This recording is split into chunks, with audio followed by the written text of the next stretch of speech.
Halo semuanya, Perkenalkan, nama aku Berlan Hendrianda. nama aku Fitria Islamia. Kita dari 11.5. Jadi kali ini kita akan membuat video analisis tentang film Keluarga Cemara 2. Selamat menyaksikan. Semuanya.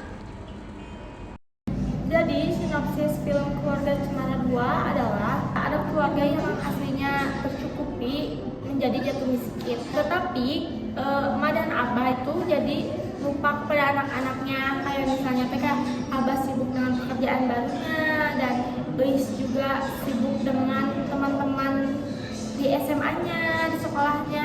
Terus juga emak yang sibuk mengurus Agil si bungsu dalam masa pertumbuhannya. Tapi di sini Ara kurang perhatian gitu. Jadi si Ara ini yang biasanya diantar jemput sama abah atau Luis, jadi tidak bisa diantar jemput hingga kayak merasa kesepian lah dia teh. Dan emak pun sibuk untuk membantu keluarga untuk usaha kecil-kecilannya agar bisa membantu keluarga dan mempunyai tabungan untuk keluarganya. Selanjutnya ada tokoh dan karakter. Yang pertama Abah. Abah itu mempunyai karakter sifat yang penyayang, penyabar, sosok ayah yang bertanggung jawab, pekerja keras, terus pokoknya kayak nggak kenal rasa lelah gitu deh pokoknya. Terus yang kedua ada emak. Emak ini sosok ibu yang penyabar, penyayang, pendengar yang baik untuk anak-anaknya dan selalu mendukung anak-anaknya serta setia kepada abah apapun kondisi abah yang sekarang ini. Terus yang ketiga ada Eis. Eis ini orangnya cuek, ramah, setia kawan, dan pandai bergaul. Selanjutnya ada Cemara atau Ara. Ara ini orangnya sosok yang humoris, ceria, penyayang, perhatian kepada kakaknya serta kedua orang tuanya. Selanjutnya ada Salma. Salma ini suka perhatian, suka membantu emak. Selanjutnya ada Ariel. Ariel ini orangnya baik, setia kawan, selalu membantu dan menolong. Selanjutnya ada Kang Romli. Kang Romli ini orangnya sangat ceria dan semangat banget. Lanjut ada Agil. Agil ini anak bungsu emak. Lanjut di sini ada tema film. Jadi tema film dari Keluarga Cemara 2 yaitu adalah kerukunan dan konflik dan keluarga serta pentingnya berkomunikasi sesama keluarga atau dalam keluarga. Jadi alur film Keluarga Cemara 2 yaitu maju karena di dalam film tersebut kayak menceritakan untuk masa depan atau fokusnya di masa depan dan tidak ada cerita yang berkaitan dengan masa lalu. Pokoknya ceritanya itu fokus untuk masa depan atau planning untuk depannya. Selanjutnya ada konflik dalam film Keluarga Cemara 2 itu lebih memfokuskan kepada kurangnya perhatian kepada anak kedua yaitu Ara, abah yang sibuk dengan pekerjaan barunya.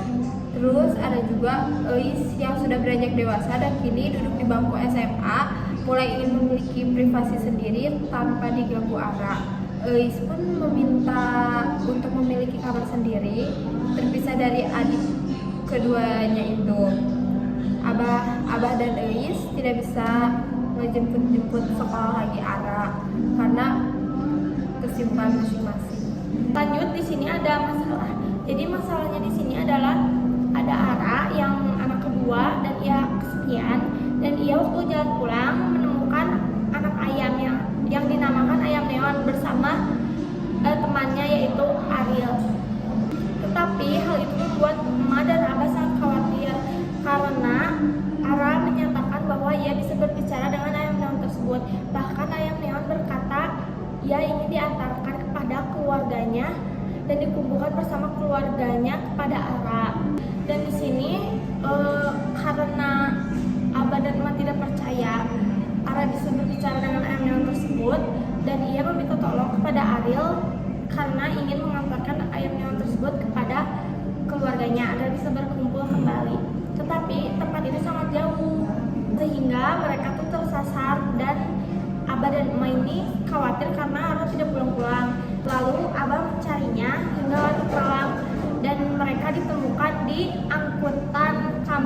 malam hari. Sesudah itu, emak dan abah memarahi Ara karena hal itu membuat satu keluarga itu panik karena menyangka Ara itu hilang. Selanjutnya ada penyelesaian masalah.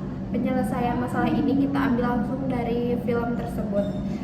Penyelesaian masalah tersebut adalah pada akhirnya Abah dan Eis mengantarkan Ara kepada keluarga ayam neon itu karena Ara selalu melakukannya tanpa sepengetahuan emak dan Abah. Agar tidak khawatir, jadi Abah sama Eis mengantarkannya langsung. Selanjutnya ada amanat. Amanat dari film ini mengingatkan kita betapa pentingnya keluarga dalam kehidupan kita. Ada juga nilai-nilainya. Nilai-nilai dari film Keluarga Cemara 2 ini, nilai kesetiaan dan kepercayaan, menghormati dan cinta kasih sayang, tidak mementingkan diri sendiri, serta baik dan ramah. Jadi di sini aku akan menjelaskan tentang kekurangan dari film Keluarga Cemara 2. Jadi kekurangan yang pertama itu cerita filmnya itu mudah ditebak dari segi plotnya. Terus yang kedua juga tidak ada tokoh antagonisnya atau yang kayak tokoh yang jahat itu gak ada, jadi kayak kurang gitu. Terus naskahnya itu terlalu simple dan sederhana. Terus juga ada jadi si ceritanya menurut aku tuh lebih fokus ke ayam neonnya daripada masalah keluarganya. Jadi di dalam cerita itu banyak itu menceritakan tentang Ara dan ayam neon gitu menurut kita ya. Lalu di sini ada kelebihannya. Kelebihannya itu kayaknya bisa mengedukasi untuk keluarga-keluarga di luar sana itu agar bisa lebih perhatian lagi kepada anaknya dan kayak jangan mengurangi perhatiannya gitu. Terus film ini membahas tentang nilai-nilai keluarga, tentang kebersamaannya sama kesederhanaannya. Lalu pelajaran kehidupan di dalam film ini tuh kayak membuat film ini harus ditonton gitu guys. Terakhir ada teori. Jadi teori film Keluarga Cemara 2 ini termasuk ke dalam teori interkasionalisme simbolik. Karena adanya masalah sosial muncul karena pergaulan atau karena ada karakter yang memiliki perubahan sikap. Misalnya ada Eis itu makin kesini makin kayak nutupin diri dari keluarganya gitu, kayak pengen ada privasi di antara keluarganya. Terus pergaulannya juga semakin sibuk banget, semakin sering banget bergaul, pokoknya sibuk. Terus adanya interaksi antar individu yang tidak punya masalah sosial dengan individu yang mempunyai masalah sosial. Karena di film tersebut banyak perantara yang berinteraksi dengan individu-individu maupun yang punya masalah sosial atau tidak. Sekian video tentang analisis film Keluarga Cemara 2. Maaf apabila ada kekurangan kata-kata. Terima kasih yang sudah menonton video kami. Wassalamualaikum warahmatullahi wabarakatuh.